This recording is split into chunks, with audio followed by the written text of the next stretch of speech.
જ્યાં સુધી તમારા 20 વિરોધી ન હોય ત્યાં સુધી તમે ભગવાનની નજીક ન હો. આપણા 20 વિરોધીઓ છે, 19 હોય ને ત્યાં સુધી એકની વાત જોઈ હો. તમે સત્યને માર્ગે આવશો ને એટલે તમારા વિરોધી તો રહેશે ને રહેશે. આ શાશ્વત નિયમ છે.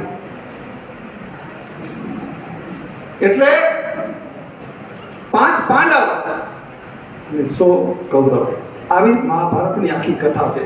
એમાં દ્રોણ છે, એમાં ભીષ્મ છે, એમાં અનેક પાત્ર છે, અનેક પાત્રો છે. એને આ દેશના સંતોએ મહાભારતને પંચમ વેદ કીધો છે, 5મો વેદ. એટલે તમને નવાઈ લાગે તો આ બધા એમ કે છે કે આ કજિયાની કથા, કલહની કથા મહાભારતમાં ને કલહની કથા કેમ કીધી? કલહની કથા નથી, કારણ કે વ્યાસ પાસે કોઈના કલહની વાતો કરવાનો ટાઈમ જ નથી. ઉત્તમ માણસ હશે ને એના કોઈ ફાલતુ ટાઈમ નહીં હોય. એ બજારને ઓટલે પારકી કોણ થેલી લઈને નીકળ્યું, કોણ શું લઈને નીકળ્યું જોવાનો ટાઈમ એની પાસે ક્યાંથી હોય? વેદવ્યાસ પાસે કોઈના કજિયાની કથા કરવાનો ટાઈમ હોય ક્યાંથી? એટલે સંતોએ કીધું કે મહાભારત પંચમ વેદ, 5મો વેદ છે. તો કે આમાં તો કજિયાની કથા આવે છે. તો વિદ્યાર્થી મિત્રો, વ્યાસ એમ કહેવા માંગે છે કે દુર્યોધન આપણી અંદર જ છે અને ધર્મરાજા પણ આપણી અંદર છે, આપણી અંદર જ છે. તમને નવાઈ લાગે એ કેવી રીતે? તમે કોકથી ડખો કરો, કારણ વગર કજિયો કરો, બસની સીટ તોડવા માંડો એટલે માનજો તમારામાં દુર્યોધન આવીને બેઠો છો. બસમાં બેઠા બેઠા બસની રબર કાઢવાનું મન થાય ને ત્યારે તમને એમ થાય કે તમારે માની લેવાનું કે આમાં મારો વાંક નથી, મારામાં દુર્યોધન આવ્યો છે. કોકથી આડોળાઈ કરવાનું મન થાય ત્યારે માનજો કે તમારામાં દુર્યોધન આવી ગયો છે. પણ તમને કોક તરસ્યાને પાણી પાવાનું મન થાય, ઝાડને ઉછેરવાનું મન થાય, ઘરે દાદા દાદીના પગ દબાવવાનું મન થાય ને ત્યારે માનજો કે તમારામાં ધર્મરાજ આવ્યા છે. આ બે આપણામાં જો આંટો ફેરો મારતા હોય છે. ઘણીવાર ધર્મરાજા લાંબો સમય કોકના મારે તો 5 મિનિટ દુર્યોધન આવી જાય. ઘણામાં દુર્યોધન 16-17 કલાક રહે તો કલાક એક માટે ધર્મરાજા લટકું લગાવી જાય. આ બે વારા ફરતી આપણામાં આવે છે. આવી આપણને ખબર નથી હોતી એટલે તંદ્રાવસ્થામાં છે. બાકી બે આવે, ક્રોધ આવે એટલે માનવાનું કે કોણ આવ્યું? હે વાહ. અને કારણ વગર પ્રેમ જાગે તો માનવાનું કે આપણામાં ધર્મરાજા આવે. આટલું ઘણી છે, બાકી લાંબી વાત જ નથી. ઘણી વખત શું છે, અમે તમને એવું અઘરું આપીએ ને કે તમે એના કોયડા ઉકેલી ના શકો, એના સમીકરણ ઉકેલી ના શકો, એવું અઘરું આપી દઈએ. શીરા જેવું હેલું આપવું બહુ કઠિન છે. અને અત્યારે ચાલાકી બહુ વધી છે. બે છોકરીઓ 12માં ભણતી હતી એટલે એક છોકરીએ બીજી છોકરીને કીધું કે તું 12માં અભ્યાસ કરશો, કેટલા કલાક વાંચશો? કે હું તો મારી મમ્મીને મદદ કરું છું, હું વાંચી નથી શકતી, ખાલી 2 કલાક જ વાંચું છું. એટલે ઓને એમ કે 2 જ કલાક વાંચે છે ને તો હું 3 કલાક વાંચું. એટલે ઓની મળી 3 કલાક વાંચવા. પરિણામ આવ્યું ને ત્યારે 2 કલાક વાંચતી હતી ને એને A1 ગ્રેડ આવ્યો સાહેબ. તો પછી એને પૂછ્યું કે તું 2, તો કે હું તો તને ગેરમાર્ગે દોરવા કહેતી હતી, બાકી હું 9 કલાક વાંચતી હતી. આવી બધી રમતો વધી ગઈ છે. આવા અંદરના રહસ્યો માણસ બંધ રાખીને બેઠો છે. માણસ ભેદો પડી ગયો છે. હવે કલ્પના નથી થઈ શકતી કે આ માણસ બેઠો છે, પૂતળું બેઠું છે. આપણને બીક લાગે છે કે આ માણસ બેઠો છે કે સ્ટેચ્યુ છે. એટલે જેટલું કપટ મુક્ત ચિત્ત હશે ને એટલો આનંદ આવશે.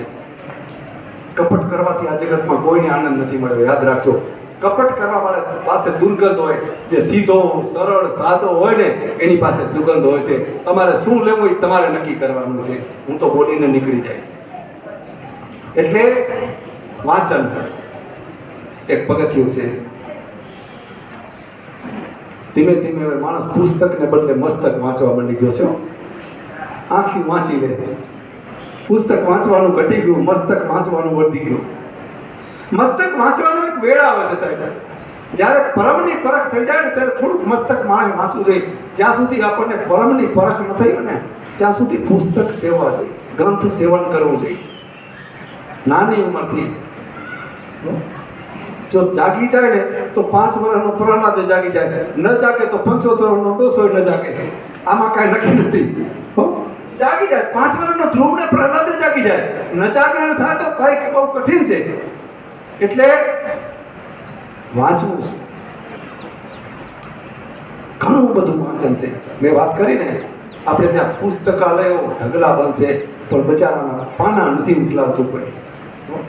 પુસ્તક રોતા હોય છે સાહેબ, લાઇબ્રેરીના કબાટમાં પડ્યા પડ્યા પુસ્તક રુદન કરતા હોય છે. એ કોક તો મને દેવો, કોક તો મારા 4 પાના વાંચો, તમારું કલ્યાણ થશે. કોક તો પુસ્તકની વેદના તમે ક્યારે તમે સમજો તો ખરા. પુસ્તક હકીકતમાં સાહેબ રોતા હોય છે. લાઇબ્રેરીના કબાટમાં પડ્યા પડ્યા ગ્રંથો રુદન કરતા હોય છે. એનું અરણ્ય રુદન નથી, અરણ્ય એટલે તો વન થાય, એનું રુદન તો લાઇબ્રેરીના કબાટમાં છે. લાઇબ્રેરીનો કબાટ એનો સાક્ષી હોય છે કે હે પુસ્તક, તને આ જગત મેલું નહીં કરે, તને આવું ને આવું ઉજળું રાખશે. તારા કોઈ વિદ્યાર્થીના હાથ જલ્દી છપશે નહીં હો. લેશે ને તો ખાલી પાના ફેરવીને મૂકી દેશે. સાહેબે કીધું હોય કે આજે પુસ્તકો વાંચવાના છે, આપણે લઈ તો લઈ લખાવી નાખીએ નામ, લાઇબ્રેરી પુસ્તક આટલા નંબરનું આ લેખક લઈ ગયા, અને પુસ્તક વાંચતા વાંચતા વિચારના ચકડોળે ચડી જાય. એવું મને એવું છે ને, વાંદરા જેવું મન છે, વિચારના ચકડોળે ચડી જાય. ક્યાંના ક્યાંય ખેતરમાં કેવો મોલ છે, ઢોરું નહીં આવ્યું, ખેતરમાં ઢોરું નથી આવ્યું, અહીંયા ઢોરું આવી ગયું પુસ્તકમાં. ગ્રંથ સેવન બહુ જરૂરી છે. બહુ વાંચશું ને તો લખી શકશું, અને બહુ સાંભળશું ને તો બોલી શકશું. તમારે વક્તા બનવું ને તો સારું સાંભળો. આ દેશના, આ વિશ્વના સફળ વ્યક્તિઓને સાંભળો, એના મિજાજને જુઓ, સફળ વ્યક્તિઓના જીવન જુઓ. શંકરાચાર્ય માત્ર 32 વર્ષ જીવ્યા, 65-70 વર્ષ નથી જીવ્યા, ખાલી 32 વર્ષ થાય. 32 વર્ષમાં એ માણસે કેટલું આપ્યું. એમણે ગામ કપાટ અમારે હાથ તો શું આપી, પારકી પંચાયત કરીએ તો સાંભળી શું આપી કરે. પણ કેટલાક માણસો આ જગતમાં આવે છે ને, પાર વગરનું આપવા આવે છે. કેટલાક ખાલી 2 મુઠ્ઠી રાખ જ મૂકી જાય છે, કઈ વધતું નથી. 2 મુઠ્ઠી રાખ વધે ને કિલો અડધો કિલો હાડકા વધે, બાકી કાંઈ નહીં. આમને જાય. ક્યાં ગયા હતા તો કે ધરતી ઉપર. શું કરવા? આંટો મારવા. ધરતી ઉપર આંટો મારવા આવે છે હો સાહેબ, ચક્કર મારવા ધરતી ઉપર. આપણે કેમ સામખિયાળી બચાવને જાય ને રજા હોય, હાલો ચક્કર મારી આવીએ, એમ કેટલાક આ ધરતી ઉપર 60, 65, 70 વર્ષ ચક્કર મારી ભાગી જાય છે, કાંઈ કર્યા વગર. સુગંધની ખબર નથી, સુગંધ ક્યાં છે એ ખ્યાલ નથી. કસ્તુરી મૃગ હતું સાહેબ. કેટલા વાગે ઘડિયાળ છે કે નહીં? તો હું 7 વગાડી દઈશ. તમારી બસ થતી હશે, 10 મિનિટ છે ને. કસ્તુરી મૃગ હતું. એ કસ્તુરી મૃગ એને સુગંધ આવતી હતી. એટલે જાડેજા સાહેબ જેવા કોઈક મહાપુરુષ ઉભા હશે એટલે કસ્તુરી મૃગ એમના પાસે કહ્યું કે જાડેજા સાહેબ, પેલા તો કસ્તુરી મૃગે આંટા માર્યા, આ સુગંધ આપી છે ને એના માટે આમ કેવું 10 દિશામાં, પૂર્વ, પશ્ચિમ, ઉત્તર, દક્ષિણ, ઈશાન, અગ્નિ, નૈઋત્ય, વાયવ્ય, બધી દિશાઓમાં ચારે બાજુ ફરી આવ્યો. પછી થાકી કોઈક જાડેજા સાહેબ જેવી વ્યક્તિ હતી ને એના કને કસ્તુરી મૃગ ગયું. એટલે જાડેજા સાહેબે પૂછ્યું કે ક્યાં ભટકસ? તો કે કાંઈ નહીં, ચારે બાજુ ફરી આવ્યો, 10 દિશામાં ફરી આવ્યો, સુગંધ આવે છે પણ ક્યાં છે એ ખબર મને નથી. આવું કોણ બોલે છે? એટલે પૂછ્યું કે આ સુગંધ ચારે બાજુ મેં નજર કરી પણ ક્યાં દેખાતી નથી, ક્યાંય ખબર નથી પડતી, આવે છે દેખાતી નથી. ત્યારે જાડેજા સાહેબ જેવા સાધુ પુરુષે કીધું, કસ્તુરી મૃગ તું ભટકવાનું મૂકી દે. તો કે કેમ? તારી નાભીમાંથી જ સુગંધ આવે છે રે. એમ આપણી અંદર જ પડેલી વસ્તુ છે ને આપણે ગોતવા ક્યાંક નીકળ્યા છીએ. આગ લાગે ઘરમાં ને ઓલાવા હરિદ્વાર જાય માણસો, ઘરમાં આગ લાગી હોય ને ઓલાવા હરિદ્વાર જાય. આપણી દશા દેખી છે. આ સ્થિતિ આ છે. ઈગો બહુ ખરાબ છે. અહંકારથી મુક્ત માણસ બને ને સાહેબ, એનામાં સુગંધ ફેલાતી હોય છે. આ કોઈ વખાણ કરવા માટે નથી કહેતો, મારે કઈ લેવાનું તો છે નહીં, પણ મને જે જાડેજા સાહેબનું નિર્માની પણ જોયું ને હું રાજી થયો. નહીતર એ ઠૂંઠ થઈને એના ઓફિસમાં બેઠા હોત, પણ બહાર આવ્યા મને મળવા. એમને મેં ફોન કર્યો, એમણે ભાઈ સાહેબને મૂક્યા, સાહેબ મને લઈ જતા હતા, પણ પોતાની ખુરશી મૂકી મને આવકારવા માટે ત્યાં આવ્યા. એ મને આવકારવા માટે નહીં, એ શું છે ને એ પરિચય આપવા માટે મને આવ્યા. માણસ પોતાનો પરિચય આપી દેશે. માણસ 4 વસ્તુથી પોતાનો પરિચય આપે સાહેબ, યાદ રાખજો. માણસ 4 વસ્તુથી પોતાની પરખ કરાવે છે આ જગતને. એની વાણી, એના વિચાર, એનું વર્તન અને એનો વ્યવહાર. આ 4 વસ્તુથી માણસની પરખ થાય છે કે આ માણસ કેટલામાં છે, આ માણસ કેવો છે. એ 4 વસ્તુથી ખબર પડી જાય. એની વાણી કહી દે, એનો વિચાર કહી દે, એનું વર્તન કહી દે, એનો વ્યવહાર કહી દે. એટલે ખૂબ વાંચન કરો, મનન કરો, અને રોજ સવારે ઉઠતા અને રાત્રે સૂતા પહેલા તમે જેને માનતા હો ને એનો આભાર માનો, ઉપકાર માનો. કારણ કે તમને આંખ નથી થયા તો આ જગતને તમે જોઈ કેવી રીતે કરતા. તમને કાન નથી દાવા તો તમે કોયલનો ટહુકો ક્યારે સાંભળી શકે. ઘણા છોકરાને ઓછું આવડતું ને સાહેબ ચિંતામાં પડી જાય. બાળકો તમને તમારી પાસેથી એક વચન માંગુ છું, ચિંતા ન કરજો. ચિંતા ક્યારે કરવાની ખબર છે? કોયલ રિહાઈ જાય ને ટહુકવાનું માંડી વાળે ને તેથી ચિંતા કરજો. કોયલ હડતાલ ઉપર ઉતરે કે મારે ટહુકવું નથી તેથી તમારે ચિંતા કરવાની. અને સૂરજ એમ કે હવે આજથી હું હડતાલ ઉપર ઉગીશ નહીં તેથી ચિંતા કરજો. સૂરજ જેમ એવું છે નહીં. રાતે આકાશના તારા ટમટમવાનું બંધ કરી દે ને ત્યારે ચિંતા કરજો. આ ચિંતા ક્યારે કરવાની તમને કહું છું. વૈશાખ મહિનાનો ધોમ ધકતો બપોર હોય અને સૂરજમાંથી બરફના કટકા પડે ને તેથી ચિંતા કરજો. આમ બરફના ગોળા પડે પછી ગોળો ખાઈને આપણે બરફનો એ ગોળા પાડે સૂરજનારાયણ વૈશાખ મહિનાના ધોમ ધકતા તાપમાં ત્યારે ચિંતા કરવાની. મકોડો હાથી જેવો બની જાય તેથી તમારે ચિંતા કરવાની. અત્યારે તો આ બધી ચિંતા કરવાની તમને છૂટ દઉં છું. મકોડો હાથી જેવો બને ત્યારે ચિંતા કરવાની. અને હાથી મચ્છર જેવો બને ત્યારે ચિંતા કરજો. હાથી મચ્છર જેવો બની જાય ત્યારે ચિંતા કરવાની. ઓહો હવે શું થશે તેથી ચિંતા કરવાની. ફૂલ ખીલવાનું માંડી વાળે ચિંતા કરજો. બાકી ચિંતાનું કોઈ કારણ છે નહીં. મારા એક મિત્રને જેલમાં પૂર્યા એટલે તમને એમ થાય કે સાહેબના ભાઈબંધને જેલમાં પૂર્યા. આ કટોકટી વેળાની વાત કરું છું. કટોકટી વેળાએ અનેક સાધુ પુરુષોને જેલમાં પૂરવામાં આવ્યા હતા. થાય તો કારણ કે ભગવાન કૃષ્ણના માતા પિતાને જેલમાં જવાનું થયું હતું એટલે એમણે જેલમાંથી એમના પત્નીને પત્ર લખ્યો. એમાં એક વાક્ય એવું લખ્યું કે અહીં ચિંતાનો પ્રવેશ નિષેધ છે, અહીં ચિંતાનું સામ્રાજ્ય પ્રવર્તે છે, મસ્તી અમારી સુબાગીરી કરે છે, સ્વનું વિસ્મરણ અને ગુણોનું સ્મરણ એ મારા રાજ્યની નીતિ છે. આવું એમણે પત્નીને કાગળમાં લખ્યું. એ પત્ર લખનારનું નામ ડૉક્ટર વસંતભાઈ પરીખ વડનગર. પુસ્તકનું નામ બંધનના સ્પંદન. મેળ પડે તો વાંચજો.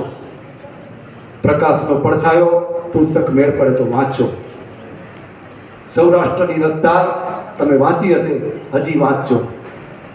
કાગવાણીના 7 ભાગ વાંચી હશે, હજી વાંચજો. પાટણની પ્રભુતા વાંચી હશે, હજી વાંચજો. જ્ઞાનનું નિત્ય નિરંતર પાન કરો. જ્ઞાન લો. અગાધ જ્ઞાન છે પણ જ્ઞાન મસ્તકમાં રાખો, પુસ્તકમાં નહીં. એક અભણ બેન છે રાપર તાલુકામાં, એના ઉપર મેં દેખ આપ્યો હતો 5-7 વર્ષ પહેલા. બેન ભણેલા નથી, નિશાળનું પગથિયું નથી ચડ્યા. એને 500 ભજન મોઢે આવડે છે, 500 ભજન મોઢે આવડે છે. વિચાર કરો એ કઈ યુનિવર્સિટીમાં ભણવા ગયા. ગંગા સતી 52 પદ લખે પણ કેવા પદ લખે કે વીજળીને ચમકારે મોતી પરવો નહીતર અચાનક અંધારું થશે. સાહેબ અભણ મહિલા છે. ગંગા સતી કોઈ યુનિવર્સિટીના પગથિયા નથી ચડ્યા. આજે આપણી સ્થિતિ દયનીય છે. આપણે પોસ્ટ ગ્રેજ્યુએટ, MPhil, PhD જેમ ડિગ્રી વધતી જાય ને મત વધતો જાય. આ તકલીફ આપણી મહિના હશે. જેમ ડિગ્રી વધે એમ અંદરથી મત વધે. આ તકલીફ છે. આમ ઝાડમાં ફળ આવે ને ઝાડ લચવું જોઈએ. ડિગ્રી વધે માણસ નમ્ર બનવો પડે. એમ ડિગ્રી વધે ને એટલે માણસ થોડો ઊંચા થઈ કરતો થઈ ગયો છે. કેટલી દુર્ગંધ ફેલાઈ રહી છે સાહેબ. દુર્ગંધથી બચજો. જીવન સુગંધ પામવા માટે છે. આ જીવનની યાત્રા સુગંધ પામવા માટે છે. હું ઈશ્વરને પ્રાર્થના કરું. છેલ્લે એક વાત કરું કે ઉપનિષદના ઋષિને કીધું કે તમે ઈશ્વર પાસે કંઈક માગો. ઉપનિષદનો ઋષિ કે ઈશ્વર તો બધું આપે જ છે, બધું આપ્યું જ છે ઓલરેડી. ઉમાશંકરે કીધું કે હૈયું મસ્તકને હાથ 3 વાના મુજને મળ્યા બહુ દઈ દીધું નાથ જા ચોથું નથી માગવું, ચોથું નથી માગવું. તો ઉપનિષદના ઋષિએ કીધું કે કાંઈક તો માગો. ત્યારે ઉપનિષદના ઋષિઓ બોલ્યા બીજું કાંઈ નથી માગવું, મને દસે દિશાએથી શુભ મંગળકારી અને કલ્યાણકારી વિચારો પ્રાપ્ત થાવ. આ ઉપનિષદના ઋષિ આપણા માટે માગી ગયા છે. આપણે પણ માંગીએ કે દસે દિશાએથી શુભ મંગલકારી અને કલ્યાણકારી વિચારો અમને પ્રાપ્ત થાવ. એ વિચારોના રસ્તે રસ્તે આપણું જીવન સુગંધી બની શકશે. મિત્રો, તમને બધાને આંખ આપી છે. આંખનો શું ઉપયોગ કરવો એ તમને ખ્યાલ આવી જાય તો તમને સુગંધ પ્રાપ્ત થશે. તમને બધાને કાન આપ્યા છે, એ કાનનો શું ઉપયોગ કરવો એ તમને ખ્યાલ આવી જાય, તમારો બેડો પાર. સાહેબ, અયોધ્યાની મહારાણી કઈ કઈ એને સાહેબ મંથરાને કાન દીધા. દર્શા કેવી થઈ તમે જો. જેને તેને કાન દેવાની, પોતાનું કલ્યાણ કરવું, જેને તેને કાન ન દેવા. હાંભળ્યું ના હાંભળ્યું કરવું. બોલશે, જગત તો બોલશે. એને એને એને નથી બોલવા ઉપર કોઈ ટેક્સ નથી એટલે બોલશે. પણ હાંભળવું ના હાંભળ્યું તો આપણા મનની વાત છે ને. એટલે ના હાંભળ્યું કરવું. જો કઈ કઈની મહારાણી, દશરથના મહારાણી કઈ કઈએ મંથરાને કાન ન દીધો તો કેટલું અનર્થ થતું બચી જાય. એટલે જેને તેને કાન ન દેવા. કાનને કહેવાનું કે કોઈ આપણા કાનમાં કચરો ન નાખી જાય. વાણીને કહેવાનું કે હે વાણી, તમારા મુખમાંથી એવા શબ્દો નીકળે મારું કલ્યાણ થાય ને જગતનું મંગળ થાય. પગને એવું કહેવાનું કે હે પગ, તમારે જ્યાં ત્યાં નથી જવાનું. તમે તો હજી નાની ઉંમરના છો. નહીંતર અત્યારે તો શ્રાવણ મહિનો એટલે જુગારનો મહિનો. શ્રાવણ મહિનો એટલે જુગારનો મહિનો. તમે તો કોઈ રમતા નહીં હો, સપનામાં નહીં રમતા હો. આવી સંસ્થાના બાળકો તો ન જ રમે ને સાહેબ. એટલે આપણા પગ જો જુગારને રવાડે ચડી ગયા. પાછું જુગારીમાં કેવું હોય સાહેબ, જુગારી પકડાય ને એટલે પેલા છાપાવાળાને ફોન કરે, અમારું નામ ના દેજો ને. પણ કાર્યક્રમમાં ગયા ક્યાં ગયો પાછું કે તમારું નામ લખજો ને. આમ તું બે ધારી તલવાર લાવશો. મોટું થવામાં અમારું નામ આવવું જોઈએ કે આ મહેમાન તરીકે હાજર હતા એમાં આવવું જોઈએ. બાકી દરોડો પડે જુગારનો એમાં અમારું નામ ના આવવું જોઈએ. આપણી બે ધારી નીતિ છે. એટલે પગને ક્યાં જવું એની તમારા પગને સૂચના આપજો કે હે પગ, ખબરદાર જ્યાં ત્યાં ન જાજે. હાથને કહી દેજો એ હાથ, તમારે રૂડા કામ કરવાના છે. એવો પથ્થરથી તમે તો ડાયા છોકરા છો, નહીંતર ઘણી બધી જગ્યાએ જાય ને મેં તો નિશાળની બારીના કાચ તૂટેલા હોય એટલે અમે તપાસ કરીએ ને એટલે ખબર પડે છોકરાએ તોડી નાખ્યા હોય. પથ્થર મારો કરી એને હાથને એને ખબર નથી કે મારા હાથને શું કરવું. એ છોકરાને જેથી હાથની ખબર પડી હોય કે મારા રસ્તામાં હાલ્યો જાઉં અને કચરાના બે વસ્તુ પડી છે, હું કચરા પેટીમાં નાખી દઉં, કાંઈ દુબળો નહીં પડી જાઉં. ઘણી વખત આપણને આવી આદત નથી હોતી. એમાં આપણને ઈગો નડતો હોય છે, આવું હું કામ કેમ કરું, આ બધું નડતું હોય છે ઘણી વખત. ઈગો તો બહુ નડે. ઈગોથી મુક્ત થશું, સુગંધ રેલાશે. દ્વેષથી મુક્ત થશું, સુગંધ આવશે. તૃષ્ણાથી મુક્ત થશું, સુગંધ આવશે. ઈર્ષ્યાથી મુક્ત થશું, સુગંધ આવશે. સુગંધ હાથ વગી છે, બહુ દૂર નથી. તમે લઈ શકો એવા છો. મને શ્રદ્ધા છે, તમે લેશો. મને એવો સ્પષ્ટ શ્રદ્ધા છે કે આવનારા સમયમાં આમાંથી ઘણા બધા તેજસ્વી બાળકો દેશ અને સમાજનું બહુ રૂડું કામ કરશે, ભલાઈનું કામ કરશે. મને શ્રદ્ધા છે કે આવનારા સમયમાં આ બેઠા એમાંથી કેટલાય બાળકો દેશ, સમાજ અને વિશ્વનું મંગલ કરશે. એવી શ્રદ્ધા સાથે મારી વાતને વિરમું છું. ધન્યવાદ, આભાર. સંસ્થાનો આભાર, રાજેશભાઈનો આભાર, આચાર્ય જાડેજા સાહેબનો આભાર, સૌ સ્ટાફનો આભાર કે એમણે 1 કલાક મને આપ્યો. એમણે પોતાનો મૂલ્યવાન 1 કલાક મને ફાળવી દીધો. હું એમને વંદન કરી એમનો આભાર માનું છું. સાહેબો, તમે મારા વંદનના અધિકારી છો. તમારો સમય તમે મને આપ્યો છે. હું વંદના કરી મારી વાતને વિરમું છું. ધન્યવાદ, આભાર. Thank you.